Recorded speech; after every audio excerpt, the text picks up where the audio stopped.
नवीन घडामोडी पाहण्यासाठी आपल्या बारामती झटका या यूट्यूब चॅनलला सबस्क्राईब करा व बेल आयकॉन दाबा, म्हणजे ताज्या घडामोडी आपणापर्यंत पोहोचतील। माळशिरस तालुक्यातील मौजे जळभावी येथे सोमवार दिनांक 16/2/2026 रोजी शाळा व्यवस्थापन समितीची पुनर्गठन समितीची बैठक आयोजित करण्यात आली होती। त्यामध्ये सर्व सदस्यांनी सर्वानुमते सौ कजराबाई अंकुश चूळ पाटील यांची जिल्हा परिषद प्राथमिक शाळा जळभावी शाळा व्यवस्थापन समितीच्या अध्यक्षपदी निवड केली।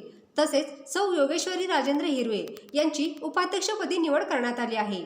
ही निवड शाळेच्या मुख्याध्यापिका सौ गेजगे मॅडम यांच्या अध्यक्षतेखाली पार पडली। यावेळी शाळेचे शिक्षक नरळे सर, माजी सरपंच आबासाहेब सूळ, लखन बोर्डे, सत्यवान कोळेकर, दुर्दैव सूळ, गोरख शेंबडे, दत्तात्रय धाईंजे सर, युवराज कोकरे, राजेंद्र हिरवे, बाळू पाड, पोलीस पाटील रावसाहेब सूळ, शाळेचे माजी अध्यक्ष अंकुश सूळ व विद्यार्थ्यांचे पालक उपस्थित होते। जिल्हा परिषद प्राथमिक शाळा जळभावी शाळा व्यवस्थापन समितीच्या अध्यक्षपदी सौ कजराबाई अंकुश चूळ पाटील आणि सौ योगेश्वरी राजेंद्र हिरवे यांची उपाध्यक्षपदी निवड झाल्याबद्दल त्यांच्यावर अभिनंदनाचा व शुभेच्छांचा वर्षाव होत आहे।